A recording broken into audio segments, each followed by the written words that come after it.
In the summer of 1873, a man dressed entirely in black walked into a saloon in Dusty Creek, Texas. He was tall, broad-shouldered. His skin was dark as midnight. His eyes carried something that made grown men look away. Within 60 seconds, he drew his revolver and put a bullet through the skull of a man named Thomas Birch. Before anyone could react, the stranger vanished into the blazing afternoon sun. That single gunshot would echo across Texas for the next 2 years. It was the first shot in a campaign of vengeance that would leave 18 men dead. It was the announcement that a ghost had returned to collect debts that white men thought were long forgotten. The shooter's name was Zachariah Creed, born a slave, escaped at 13, trained by a legendary Mexican gunfighter, hunting down every man who ever made him bleed. The newspapers called him a monster. The wanted posters called him dangerous. The slaves who still remembered him called him something else. They called him vengeance. To understand how Zachariah Creed became the most feared man in Texas, we need to go back to the beginning, not to his birth, but to his mother's death, because that is where his story truly starts. That is the moment when the boy named Zachariah died and something else took his place. The year was 1858. The place was a cotton plantation called Whitmore Estate, located about 40 miles west of Houston, Texas. The owner was a man named Colonel Henry Whitmore. He was not actually a colonel. He had never served in any military, but in the South before the Civil War, wealthy plantation owners often gave themselves military titles to sound more important. Colonel Whitmore owned 3,000 acres of land and 112 enslaved human beings. He was considered one of the most successful planters in the region. His cotton sold for premium prices in New Orleans. His name appeared in newspapers as an example of Southern prosperity. What the newspapers did not mention was how that prosperity was built. They did not mention the whippings. They did not mention the brandings. They did not mention the families torn apart and sold like cattle. They did not mention the bodies buried in unmarked graves behind the slave quarters. Colonel Henry Whitmore was a monster. But in 1858 Texas, monsters like him were called gentlemen. Zachariah was born on the Whitmore plantation in 1847. His mother's name was Abigail. She worked in the main house as a domestic servant, cooking meals, cleaning floors, and doing whatever the white family demanded. Abigail was known for 2 things among the other slaves: her kindness and her voice. She sang hymns while she worked old spirituals that her grandmother had taught her, songs about Moses and freedom and a promised land beyond the river. The other slaves said her voice could make you cry even when you did not understand the words. Zachariah grew up listening to that voice. It was the only beautiful thing in a world of ugliness. Abigail gave her son his name in secret, in the darkness of the slave cabin where they lived with 6 other families. Zachariah, it came from the Bible. It meant God remembers.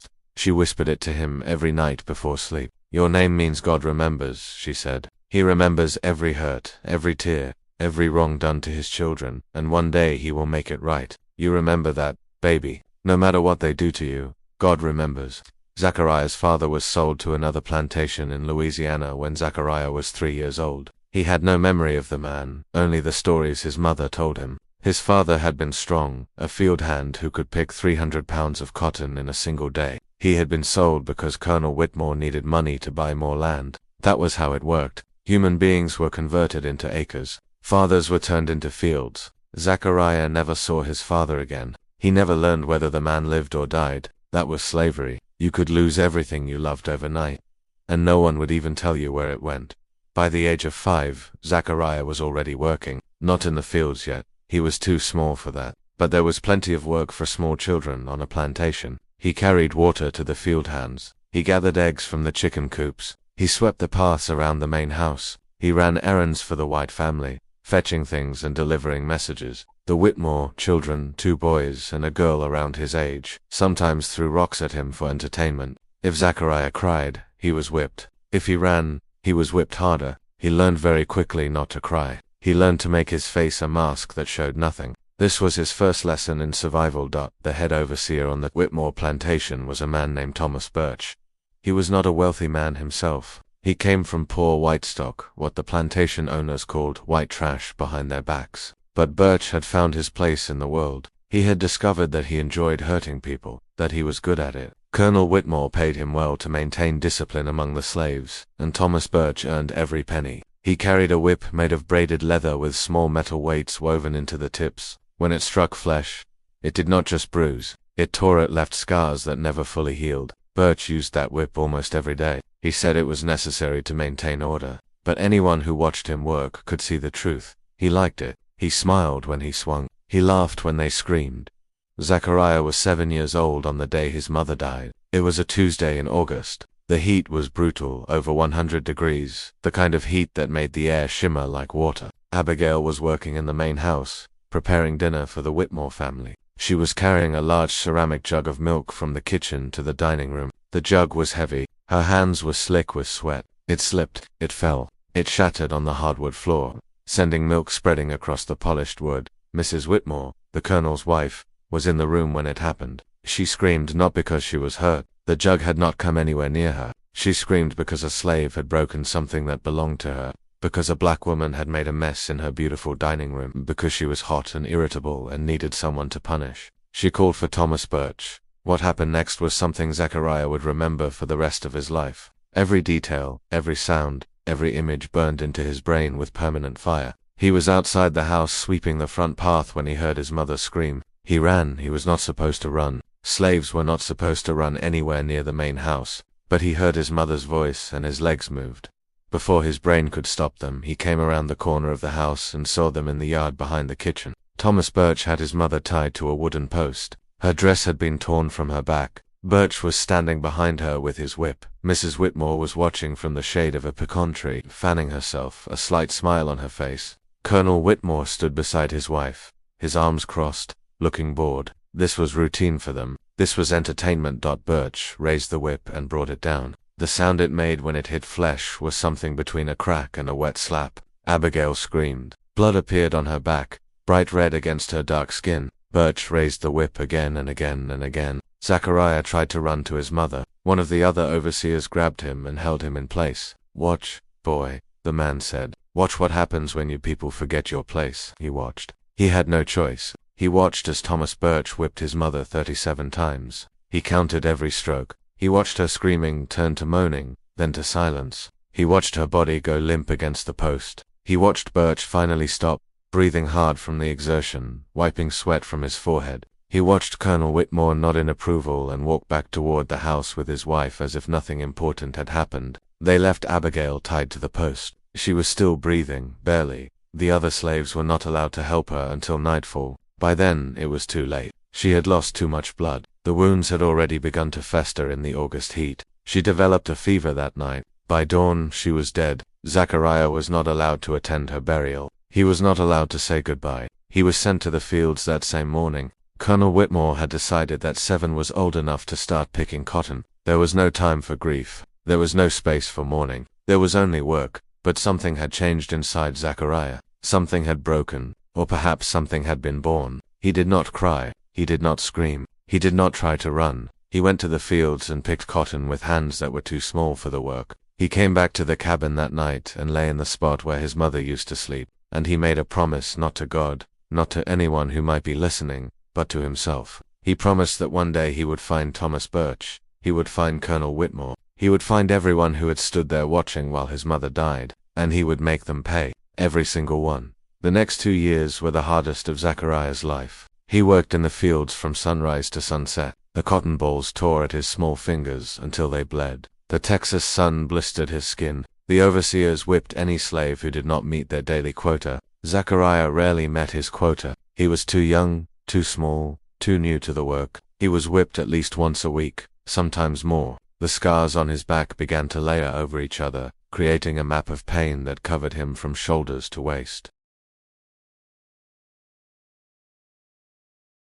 But he did not break. That was the thing that the overseers noticed. That was the thing that made them uneasy. Most slaves, when they were whipped repeatedly, developed a certain look in their eyes, a dullness, a defeat. The spirit went out of them. They became docile, compliant, easier to manage. This was the goal of the whippings, not just to punish, but to destroy the will to resist. Zachariah never got that look. His eyes stayed sharp, focused, alert. When the overseers looked into those eyes, they saw something that disturbed them. They saw hate, not the hot, explosive hate that made a man do something stupid and get himself killed. This was cold, patient, controlled.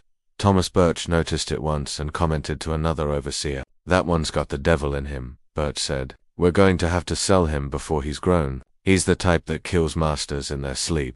In 1859, when Zachariah was 9, Colonel Whitmore did something that would haunt Zachariah for the rest of his life. He sold Zachariah's younger sister. Her name was Grace.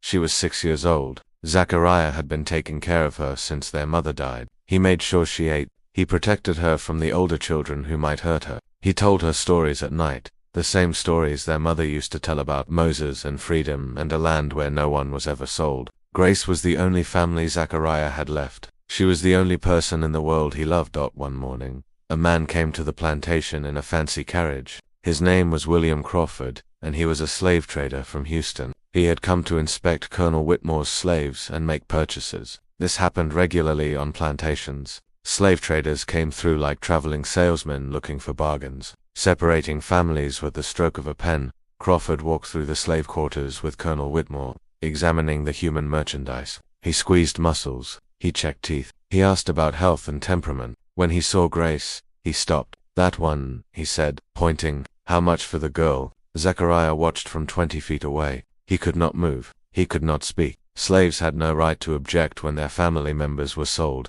They had no right to do anything at all. He stood there, paralyzed, as Colonel Whitmore and William Crawford negotiated the price of his sister. They settled on $400. Grace was taken that same day. She screamed for Zachariah as they put her in the wagon. She reached out her small hands toward him. "Zach, don't let them take me." He ran toward the wagon. An overseer hit him in the head with the butt of a rifle. When he woke up, Grace was gone. He never saw her again. He never learned where she was taken. He added 2 more names to his list that day, Colonel Whitmore and William Crawford. One day they would pay. The only thing that kept Zachariah alive during those years was Samuel. Samuel was a slave boy about Zachariah's age, maybe a year older. They had known each other since they were small. But after Zachariah's mother died and his sister was sold, Samuel became something more. He became Zachariah's only friend, his only connection to anything like hope. Samuel was different from Zachariah. Where Zachariah was quiet and watchful, Samuel was talkative and quick to smile. Where Zachariah kept his hate locked deep inside, Samuel seemed to have made peace with their situation. "We can't change what they do to us," Samuel said one night as they lay in the cabin waiting for sleep. "We can only control what's inside us. I'm not going to let them make me hate. That's giving them too much power." Zachariah did not agree. Hate was the only thing keeping him going. But he loved Samuel anyway. Samuel was the one person who could make him laugh. The one person who reminded him that there was still good in the world, even in a place as terrible as this. They made plans together, whispered plans in the dark. One day they would escape. They would run north to the Free States or west to the territories where they said a black man could start over. They would find Zachariah's sister and bring her with them. They would build a new life somewhere far away from cotton fields and whips and men like Colonel Whitmore. These plans were probably impossible. They both knew that, but having them, speaking them out loud, made the days bearable. In 1860, when Zachariah was 12, the world outside the plantation began to change. Word filtered down to the slaves through fragments of overheard conversations and news brought by slaves from other plantations. There was talk of war. The northern states and the southern states were fighting over slavery. Some said the North wanted to free all the slaves. Some said there would be no more buying and selling. Some said freedom was coming. Colonel Whitmore grew nervous. He increased the patrols around the plantation. He had the overseers whip anyone caught talking about the war. He said that if any slave tried to escape, he would hunt them down personally and make an example of them that the others would never forget. The message was clear. War or no war, nothing would change on the Whitmore plantation. They were property. They would remain property, and anyone who thought otherwise would suffer. The event that finally broke Zachariah loose happened on a cold night in December of 1860. Samuel had been caught stealing food. It was a piece of bread. That was all. A single piece of bread from the kitchen. Samuel had not eaten in 2 days. He had given his portion to a younger child who was sick. He was hungry, so he took a piece of bread. The punishment for stealing was death. Colonel Whitmore made the announcement personally. He gathered all the slaves in front of the main house. He spoke in his calm, reasonable voice, the voice he used when he wanted everyone to understand that he was being fair. "Stealing is a crime," he said. "A crime against me, against this plantation, against the natural order that God himself established. This boy has stolen from me, and he will pay the price that God demands." They hanged Samuel from a pecan tree in front of everyone. Thomas Birch put the rope around his neck. 2 other overseers lifted him up and let him drop. Samuel did not die quickly. The drop was not long enough to break his neck. He strangled slowly, his feet kicking, his hands clutching at the rope, his eyes bulging. It took almost 5 minutes. Zachariah was forced to watch the entire time. When it was over, Colonel Whitmore ordered Samuel's body to be left hanging for 3 days. A warning to anyone else who might think about stealing. A reminder of what happened to slaves who forgot their place. For 3 days, Zachariah walked past Samuel's body on his way to and from the fields. He saw the birds come. He saw the flies. He saw what death looked like when it was left to rot in the open air. On the 3rd night, Zachariah made his decision. He waited until the moon went behind the clouds. He crept out of the cabin while everyone else slept. He found a knife in the blacksmith's shed and cut Samuel down from the tree. The body was stiff and beginning to smell. Zachariah did not care. He carried his friend over his shoulder to a spot behind the slave quarters where there was soft earth. He dug a grave with his bare hands. It took him 3 hours. When the hole was deep enough, he placed Samuel inside and covered him with dirt. He did not say a prayer. He did not believe in God anymore. A God who let his mother be whipped to death. A God who let his sister be sold like an animal. A God who let his best friend die for a piece of bread. That was no God worth praying to. But he made another promise. He promised Samuel that his death would mean something. He promised that he would escape. He would survive. He would come back one day and make every single person on this plantation answer for what they had done. Then Zachariah ran. He had no plan. He had no supplies. He had nothing but the clothes on his back and the hate in his heart. He crawled under the fence at the western edge of the plantation and started moving west, always west, away from the fields, away from the whips, away from everything he had ever known. He was 13 years old. He was alone in the Texas wilderness. He had never been off the plantation in his entire life. He did not know how to hunt. He did not know how to find water. He did not know where he was going or how he would get there. He knew only that he would rather die free than live another day as a slave. The first 3 days were the worst. Zachariah moved at night and hid during the day, knowing that the overseers would be searching for him. He had no food. He found water in a creek and drank until his stomach hurt. He ate berries that he hoped were not poisonous. He kept moving west, navigating by the stars the way Samuel had taught him during their whispered conversations about escape. On the 4th day, he heard the dogs. Colonel Whitmore had hired slave catchers, professional hunters who specialized in tracking escaped slaves. They had hounds trained to follow human scent for miles. They had horses and guns and experience. They had caught dozens of runaways over the years. They had never failed. Zachariah heard the baying of the hounds coming from the east. He knew what it meant. He knew he could not outrun dogs. He knew that if they caught him, he would be brought back to the plantation. He would be whipped. He might be hanged like Samuel. At best, he would be branded as a runaway and sold further south to the brutal sugar plantations of Louisiana, where slaves were worked to death within a few years. He ran anyway. He ran until his lungs burned and his legs gave out. He fell in a dry creek bed and could not get up. The baying grew louder. They were getting closer. He could hear the horses now, the shouts of the men. He was going to be caught. Then he saw the hole. It was a gap in the creek bank, partially hidden by roots and dead leaves. A hole just big enough for a boy to squeeze into. Zachariah did not hesitate. He pushed himself into the hole, wiggling through the narrow opening until he was completely hidden. He found himself in a small underground space, barely big enough to sit up. It was dark. It smelled of earth and rot. Something skittered over his foot, probably a snake or a rat. He did not move. He did not breathe.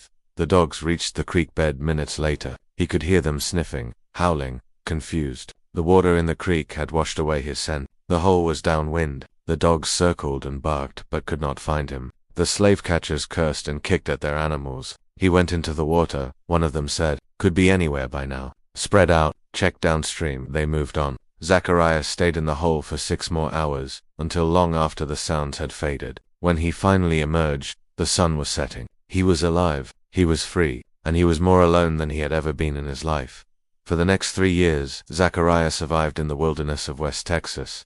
This was not the civilized Texas of cotton plantations and southern gentlemen. This was the frontier. Vast stretches of desert and scrubland where few white men had settled. Comanche territory, outlaw country, a place where a black boy with no papers and no protector could disappear completely. He learned to survive the hard way by trial and error, by nearly dying and figuring out what he had done wrong. He learned which plants were edible and which would kill you. He learned to find water by watching where the animals went. He learned to catch small game with traps made from sticks and vines. He learned to make fire with flint and steel taken from an abandoned camp. He learned to read tracks, to sense when predators were near, to move through the landscape without leaving a trace. The wilderness was brutal, but it was honest. It did not hate him for being black. It did not think he was property. It simply was, survive or die, adapt or perish. There were no masters here, no overseers, no whips, just the land and the sky and the struggle to see another sunrise. He encountered other people, occasionally outlaws hiding from the law, Comanche hunting parties, Mexican traders moving goods across the border. Some tried to hurt him, some tried to help. He learned to read people the way he read tracks, to know within seconds whether someone meant him harm. He became hard, watchful, dangerous. The soft parts of him, the parts that had once known how to love and trust, retreated deep inside, where nothing could touch them. By the time he was 15, Zachariah had survived things that would have killed most grown men. He had been bitten by a rattlesnake and cut the venom out of his own leg with a stolen knife. He had nearly frozen to death during a blue norther that dropped temperatures 40 degrees in an hour. He had fought off a mountain lion with nothing but a sharpened stick. He had killed 2 men who tried to rob him and sell him back into slavery. Yes, he had killed. The first time was the hardest. A white man in a ragged coat who found him sleeping in a cave and decided that a black boy, alone in the wilderness, was easy money. The man had a knife and a rope and a smile that said he had done this before. Zachariah had only a rock, but the man underestimated him. They always underestimated him. By the time the fight was over, the man was dead and Zachariah was holding the knife. He felt nothing, no guilt, no horror, just a cold satisfaction that one more person who wanted to hurt him could not hurt anyone ever again. The second killing was easier, the third easier still. Zachariah was becoming something. He did not have a word for it yet, but he could feel it growing inside him, a capacity for violence that had been planted the day his mother died, and had been watered by every cruelty since. In the spring of 1863, half dead from fever and starvation, Zachariah stumbled into the camp of a man who would change his life. The man was Mexican, old gray-haired. He sat by a small fire in a canyon deep in the mountains, roasting a rabbit on a stick. He had a rifle across his knees and 2 revolvers on his belt. His face was weathered and scarred. His eyes had the look of someone who had seen too much death and made peace with it. Zachariah collapsed at the edge of the firelight. He was too weak to run, too weak to fight. If this man wanted to kill him, there was nothing he could do about it. But the old man did not reach for his weapons. He simply watched the boy lying in the dirt, this skeleton wrapped in dark skin, this wild creature with burning eyes. After a long moment, the old man spoke. "You look like death, boy. You plan to die in my camp." Zachariah found the strength to answer. "Not planning to die anywhere, not yet." The old man smiled. It was not a warm smile. It was the smile of someone who recognized something familiar. "Good," he said. "Dying is easy. Living is the hard part." He tossed a piece of rabbit meat towards Zachariah. "Eat, you're too skinny to be worth killing. Maybe when you fatten up, I'll change my mind." The old man's name was Joaquin Esperanza. He was not supposed to exist anymore. According to the authorities in 3 Mexican states and 2 American territories, he had been dead for over a decade. He had been reported killed in Chihuahua in 1851, then again in Sonora in 1854, then once more in New Mexico Territory in 1857. Each report was convincing. Each came with witnesses and details, and each was completely false. Joaquin Esperanza had simply become very good at disappearing. In his youth, Joaquin had been something like a legend. He rode with various groups of irregulars and bandits along the border during the Mexican-American War. After the war ended in 1848 and Mexico lost half its territory to the United States, Joaquin continued fighting not for any government, not for any cause, but for revenge. He watched American settlers take land that had belonged to his family for generations. He watched Mexican farmers driven off their property at gunpoint. He watched a way of life destroyed by men who believed that their white skin gave them the right to take whatever they wanted. So he took back. He robbed stagecoaches carrying gold from California. He ambushed army patrols that strayed too far from their forts. He killed men who deserved killing and some who probably did not. He became a ghost story that American mothers told their children to keep them from wandering too far from home.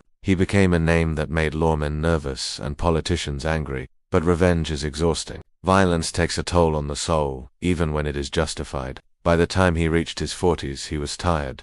Tired of running, tired of killing, tired of waking up every morning wondering if this would be the day someone finally collected the bounty on his head. He staged his own death one final time and retreated into the mountains of West Texas. He built a small cabin in a canyon, so remote that even the Comanche rarely passed through. He lived alone. He hunted. He grew vegetables in a small garden. He tried to forget everything he had been.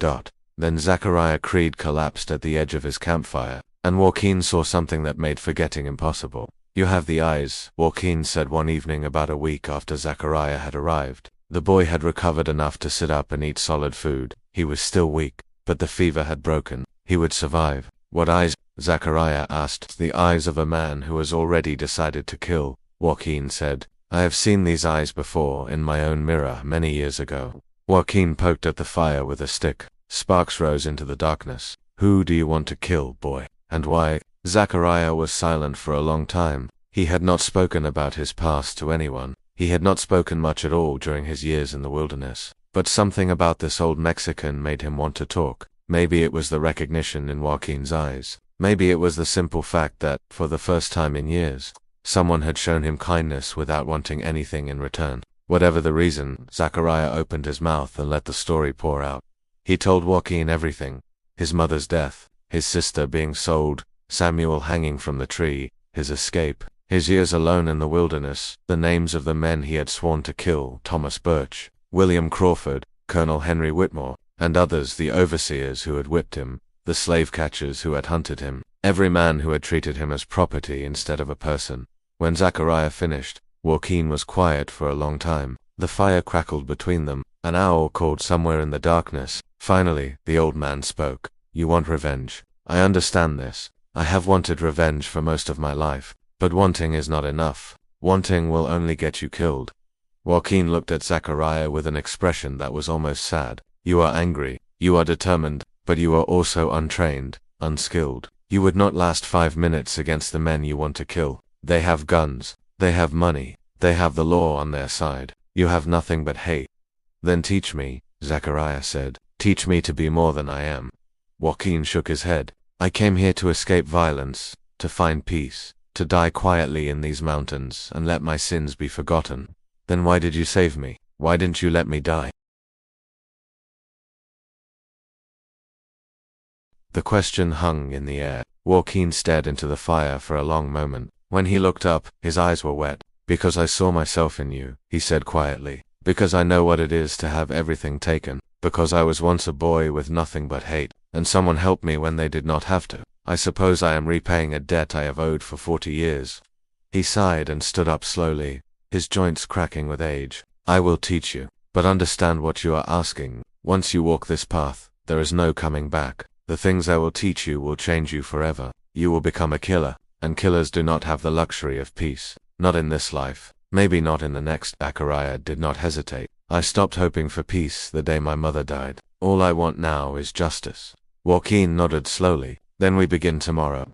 The training lasted for years of brutal, relentless education in the art of violence. Joaquin was not a gentle teacher. He did not believe in gentle. He believed that pain was the best instructor, that lessons learned through suffering were lessons never forgotten. He pushed Zachariah to the edge of his limits, then pushed him further. He broke the boy down and built him back up into something harder, something sharper, something deadly. The first year focused on the body. Zachariah learned to fight with his hands, with knives, with sticks, with anything that could be turned into a weapon. Joaquin taught him techniques from a dozen different traditions: street fighting from the slums of Mexico City, knife work from the vaqueros wrestling holds from the Comanche, pressure points that could paralyze or kill with a single strike. Every day they sparred until Zachariah could barely stand. Every night he nursed his bruises and prepared for the next day's beating. The second year focused on firearms. Joaquin was a master with both rifle and pistol, and he passed this mastery to his student. Zachariah learned to shoot at targets while standing still, then while moving, then while being shot at. He learned to draw and fire in a single fluid motion so fast that the eye could barely follow. He learned to reload without looking, to clear jams by feel, to maintain his weapons in any condition. By the end of the second year, Zachariah could put 6 bullets through a playing card at 20 paces in less than 3 seconds. Joaquin said he was adequate. The third year focused on the mind. This was the training that Zachariah had not expected. Joaquin insisted that violence without intelligence was just noise. A true fighter needed to understand his enemies, needed to predict their movements, needed to control his own emotions so completely that nothing could disturb his focus. They played chess for hours, Joaquin teaching Zachariah to think several moves ahead. They studied strategy and tactics, discussing battles and ambushes from history. They practiced meditation, sitting motionless for hours until Zachariah could quiet the storm inside his head and find perfect stillness. But the most important lesson came in the third year, and it had nothing to do with fighting at all. It was about patience. Revenge is not a fire, Joaquin said one evening as they sat watching the sunset paint the canyon walls orange and red. Fire burns hot and fast and destroys itself. Revenge is a coal. You keep it alive inside you, small and controlled, feeding it just enough to keep it glowing. You wait, you watch, you prepare, and when the moment is right, when everything is in place, then you blow on that coal and let it become an inferno. Not before, never before. Zachariah took this lesson to heart. He had been burning with impatience for years, wanting to rush back to Texas and start killing immediately. Joaquin taught him to convert that urgency into focus. Every day of training was a step closer to his goal. Every skill mastered was another weapon in his arsenal. Rushing would only get him killed. Patience would get him everything he wanted. The fourth year was about putting it all together. Joaquin staged elaborate scenarios in the mountains, testing Zachariah's ability to plan, infiltrate, and execute missions against imaginary enemies. He brought in old contacts from his bandit days, former fighters who were willing to play the role of guards and targets. Zachariah learned to scout a location before attacking, to identify escape routes, to anticipate complications, to improvise when plans fell apart. By the end of the fourth year, he was no longer a student. He was a weapon honed and sharpened and ready to be used. On the day Zachariah turned 20, Joaquin called him to the fire for a final conversation. The old man looked older than ever. His hair had gone completely white during their years together. His hands trembled slightly now. He moved more slowly, more carefully. Time was catching up with him. You are ready, Joaquin said. As ready as I can make you. What you do now is your choice. But I want you to understand something before you go. Zachariah waited. When I was young, I killed many men, Joaquin continued. Some deserved it, some probably did not. I told myself I was fighting for justice for my people, for revenge against those who had wronged us. And maybe some of that was true. But here is what I have learned in my old age. Joaquin paused, gathering his words. Killing changes you. Every life you take carves something out of your soul. You don't notice at first. You feel powerful, righteous. But over time, you realize that parts of you are missing, the parts that could feel joy, the parts that could love, the parts that could imagine a future beyond the next target. He looked at Zachariah with eyes that held decades of regret. I am not telling you not to go. The men who hurt you deserve to die. I believe this. But I want you to know the cost. When you are finished, if you survive, you will not be the same person who started. You may not like who you become, and there is no going back.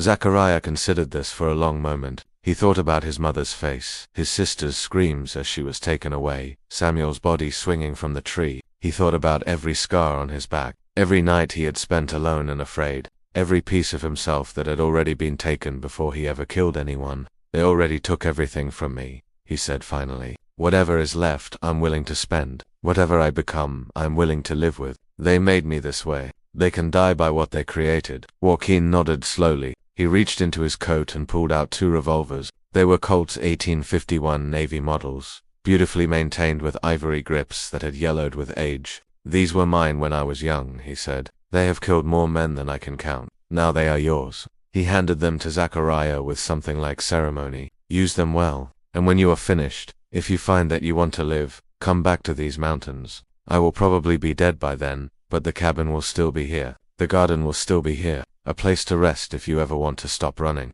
Zachariah took the guns. They felt perfect in his hands, balanced deadly extensions of his will. Thank you, he said, for everything. Joaquin smiled his thin, sad smile. Don't thank me yet. Thank me when you've survived. 3 days later, Zachariah Creed rode out of the mountains and back into the world of men. He carried Joaquin's revolvers on his hips, a rifle on his back, and a list of names in his head. The first name on that list was Thomas Birch.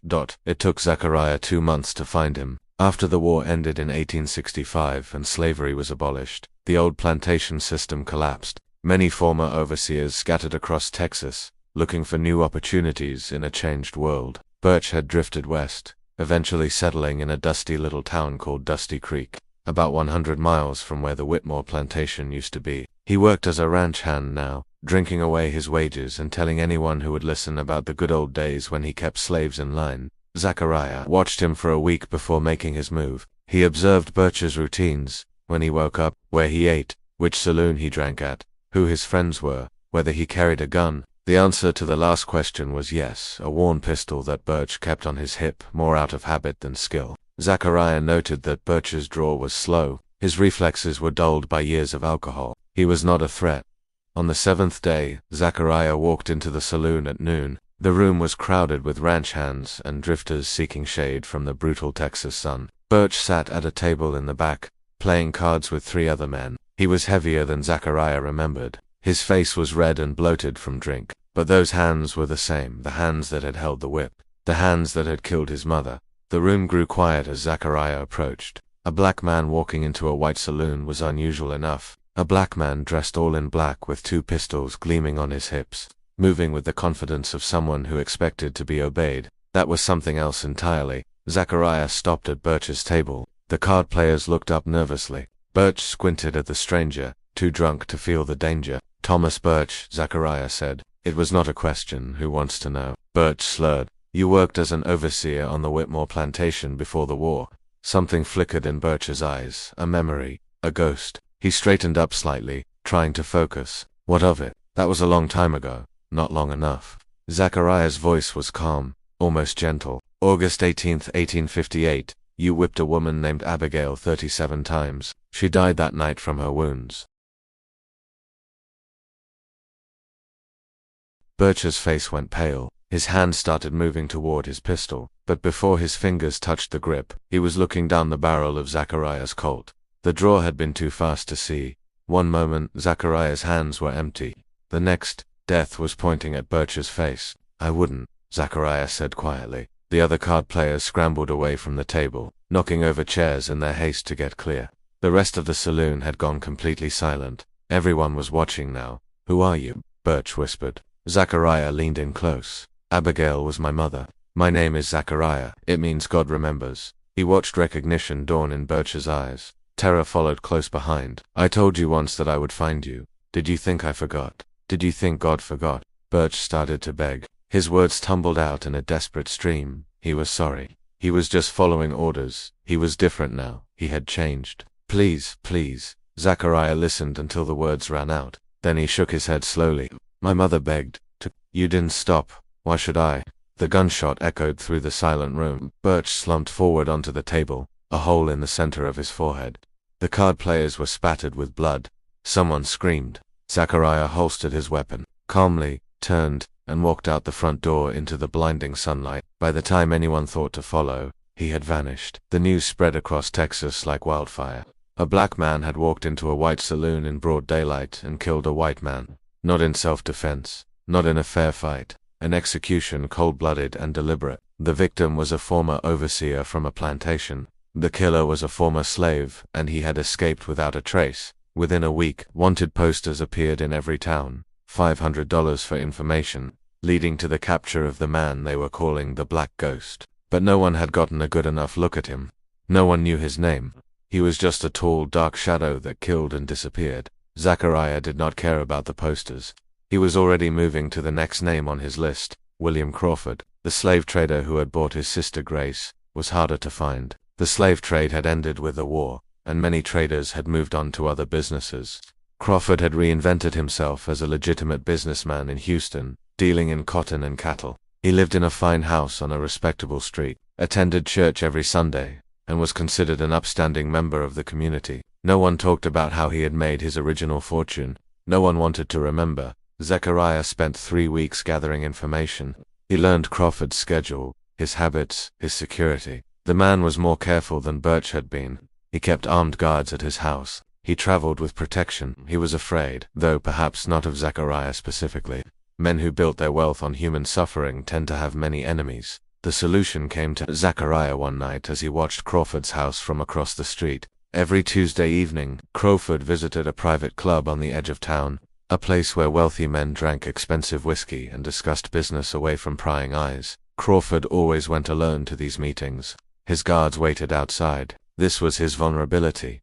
On a Tuesday in October of 1873, Zachariah entered the club through a back window while the staff was distracted with the evening service. He moved through the shadows like the ghost people were calling him, avoiding the few servants and club employees. He found Crawford in a private room, sitting alone with a glass of bourbon, waiting for his associates to arrive. Crawford looked up when the door opened. His eyes widened when he saw the tall black man in black clothing. He was not stupid. He had heard about the killing in Dusty Creek. He knew immediately why this stranger was here. "You're him," Crawford breathed. "The one they're looking for." Zachariah closed the door behind him. "William Crawford. In 1859, you came to the Whitmore plantation had purchased a 6-year-old girl named Grace. You paid $400 for her." Crawford's hand moved toward the bell on the table, the one that would summon his guards. Zachariah drew and fired in a single motion. The bullet shattered Crawford's wrist. The man screamed, clutching his bleeding hand. "That was a warning," Zachariah said. "The next one won't be." "Where is she?" Crawford was sobbing now, tears and snot running down his face. "Who? I don't know what you're talking about. I bought and sold hundreds of slaves. Do you expect me to remember one? Her name was Grace. She was my sister. You took her from the Whitmore plantation. Where did she go?" Crawford shook his head desperately. "I don't know. I don't keep records of individual sales. She could have been sold anywhere, Louisiana, Mississippi, Alabama. I don't remember." Zachariah studied the man's face. He was telling the truth. He genuinely did not remember. Grace had been nothing to him, just merchandise, just $400 changing hands. He had probably forgotten her name before his carriage left the plantation. Something inside Zachariah went very cold. He had hoped, despite everything, that Crawford might have some information, some clue that would help him find his sister. Instead, he had found only emptiness. Grace was gone, lost in the vast machinery of slavery. He would probably never know what happened to her. "You don't even remember," Zachariah said softly. "She was 6 years old. She screamed for me when you took her. She reached out her hands, and you don't even remember." Crawford must have seen death in Zachariah's eyes. He started babbling again, offering money, offering to help search for the girl, offering anything, everything. "Please." Zachariah raised his pistol. "When you get to hell, tell them Zachariah sent you. Tell them God remembers." The second shot was as clean as the first. Over the next 18 months, Zachariah worked his way through the list. James Thornton, the sheriff who had ordered Samuel's hanging, was found dead in his office with a note pinned to his chest that read, "Remembered." Robert Hayes, a doctor who had branded runaway slaves on the face, was discovered in his clinic with his own branding iron pressed into his forehead. 2 former overseers from the Whitmore plantation died within a week of each other, one shot in a stable, one shot in his own bedroom. The pattern was always the same, a single bullet, a message, a ghost that could not be caught.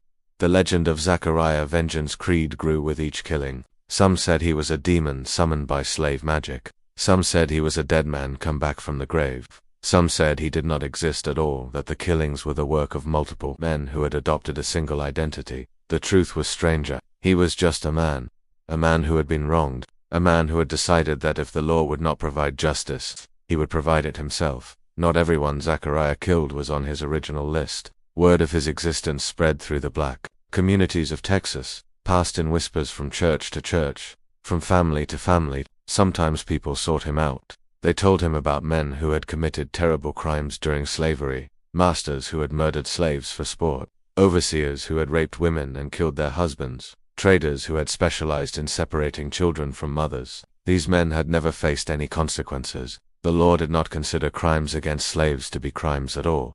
Zachariah listened to these stories. He investigated when he could, and when he found that the stories were true, he added names to his list. He became something more than a personal avenger. He became a symbol, a promise that the crimes of slavery would not be forgotten, that somewhere out there, someone was keeping count, someone was remembering, and someone was making the guilty pay. The bounty on his head rose to $1,000, then $2,000, then $5,000. The governor of Texas declared him public enemy number 1. Posses were formed. Bounty hunters were hired. Rangers were deployed. None of them could catch him. Zachariah moved like smoke, appearing and disappearing at will. He had learned from Joaquin how to survive in the wilderness.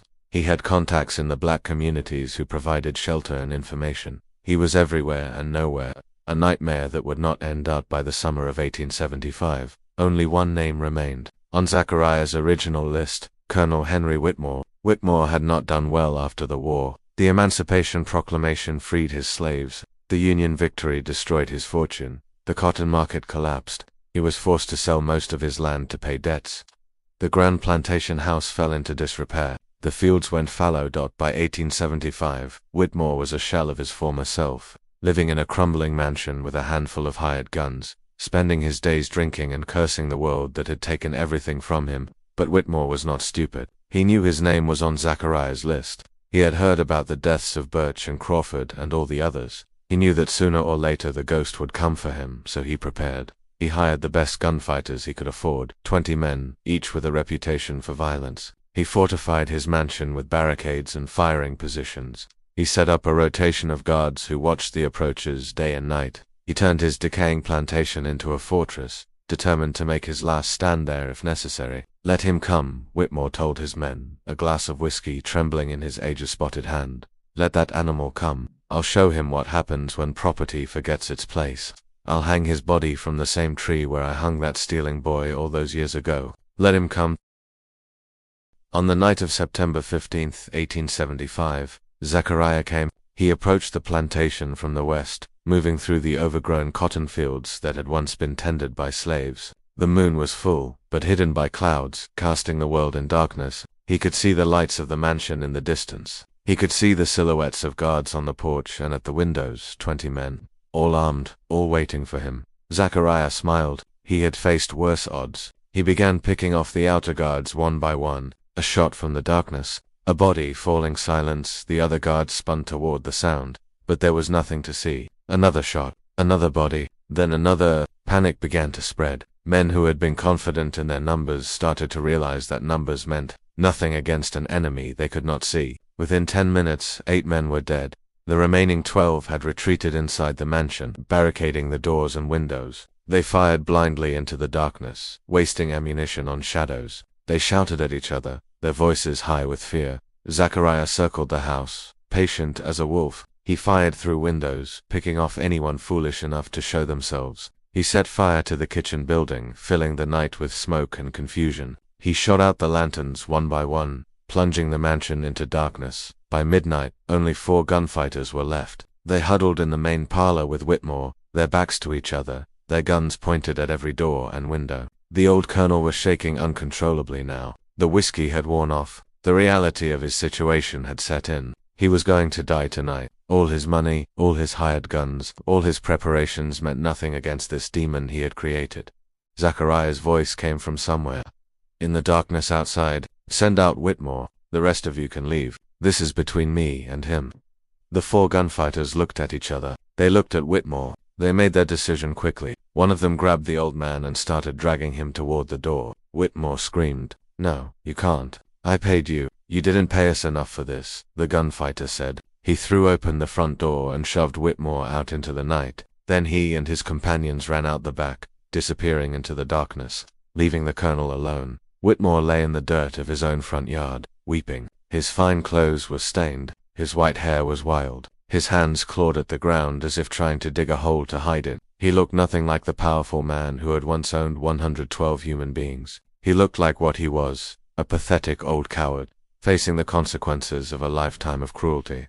Zachariah emerged from the shadows. He walked slowly, deliberately, savoring this moment. He had waited 17 years for this, since the day his mother died, since the day his sister was taken, since the day Samuel was hanged. 17 years of pain and survival and preparation, all leading to this. He stopped a few feet from Whitmore. The old man looked up at him, his eyes red with tears. "Please," Whitmore whispered. "Please don't kill me. I'm sorry for everything. I'm sorry." Zachariah stood over him for a long moment, looking down at the man who had caused so much suffering. He remembered his mother's face, her voice singing hymns in the morning, her whisper in his ear telling him that God remembers. He remembered Grace's small hands reaching for him. He remembered Samuel's body swinging from the tree. He remembered every scar on his back, every night of hunger, every moment of fear and pain and loss. Then Zachariah did something he had not planned, something that surprised even himself. He holstered his gun. "I'm not going to kill you," he said. Whitmore looked up,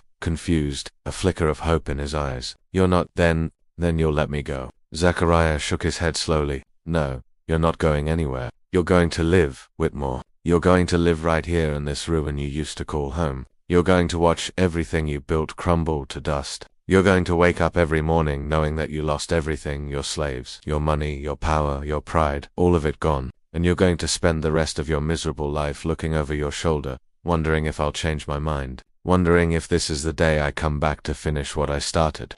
He leaned in close, his voice dropping to a whisper. Death is too easy for you. You don't get to escape that quickly. You get to live, and every day you live, you'll remember this moment. You'll remember that a slave stood over you while you groveled in the dirt. You'll remember that your property beat you. And when you finally die, old and alone and forgotten, the last thing you'll see is my mother's face. Because God remembers, and now you will, too. Zachariah turned and walked away. Behind him, Whitmore collapsed into the dirt, sobbing. The mansion burned through the night, sending flames high into the Texas sky. True to Zachariah's word, Whitmore lived. He was found the next morning wandering the ruins of his plantation, muttering to himself. He spent the remaining years of his life in a sanatorium, tormented by nightmares and visions. The doctors said his mind had broken. They said he screamed about a man in black who was coming to get him. They said he died alone in 1883, calling out for mercy to someone only he could see. As for Zachariah Creed, he disappeared after that night. The killings stopped. The ghost vanished. Bounty hunters searched for years, but found nothing. Some said he had been killed in Mexico. Some said he had gone north to Canada. Some said he had never existed at all, that he was just a story slaves, told to frighten their former masters. But in the black communities of Texas, a different story was passed down. A story about a man who returned to the mountains where an old Mexican gunfighter had taught him everything he knew. They said he found the cabin still standing, the garden still growing. They said he buried Joaquin Esperanza with his own hands in a grave overlooking the canyon where they had spent 4 years together. They said he hung up his guns and never killed again. Some said he started helping escaped slaves make their way north. Some said he became a protector of black communities, appearing whenever trouble came and disappearing when it was over. Some said he lived to be very old, a quiet man with sad eyes who never spoke about his past, but who moved with the grace of someone who had been trained to kill. Whether any of this is true, no one knows for certain. The records are incomplete, the witnesses are long dead. All we have is the legend of Zachariah Vengeance Creed, the boy who watched his mother die, the slave who escaped and learned to fight, the ghost who returned to make the guilty pay, the man who chose mercy when he had every reason to choose death. His story is not just about revenge. It is about what slavery did to people, to the enslaved and to the It is about the violence that was woven into the fabric of American society for 250 years. It is about the debts that were never paid and the crimes that were never punished. It is about children who were stolen from their parents, and parents who never stopped searching for their children. Every name on Zachariah's list was a real type of person who existed in the slavery system. The overseers who wielded the whips, the traders who tore families apart, the masters who believed they had the right to own human beings. These people were not they were the system working as designed, and when that system ended, when the 13th Amendment declared slavery abolished, most of them faced no consequences at all. They kept their land, they kept their money, they kept their social standing, they simply adapted to new forms of exploitation and continued as before. Zachariah Creed represents something that the system feared above all else. The idea that the enslaved might remember, that they might return, that there might be a price to pay for centuries of cruelty. This fear haunted white Southerners throughout the era of slavery and beyond. It drove them to create ever more oppressive laws and ever more brutal systems of control. They knew deep down that what they were doing was wrong, and they knew that wrongdoing sooner or later demands an accounting. The story of Zachariah is fictional, but the world he inhabited was real. The violence he experienced was real. The systems he fought against were real. The children who were stolen, the families who were destroyed, the lives that were crushed under the weight of slavery, all of that was real. And the descendants of those children, those families, those crushed lives, they are still here, still carrying the weight of that history, still waiting for an accounting that has never come. When Zachariah's mother named him, she chose a name that meant God remembers. She believed that someday, somehow, justice would come, that the suffering of her people would not be forgotten, that the crimes committed against them would not go unpunished forever. She did not live to see that justice. Neither did Zachariah. Not really. The men he killed were a tiny fraction of those responsible for slavery. The system itself continued in new forms for generations after his story ended, but the name remains. Zachariah. God remembers, and now you remember, too. You know this story. You know what was done. You know the names of the guilty and the faces of the innocent. you know that slavery did not simply end in 1865. It evolved, it adapted, it found new ways to extract black labor and destroy black families, and some of that evolution continues to this day.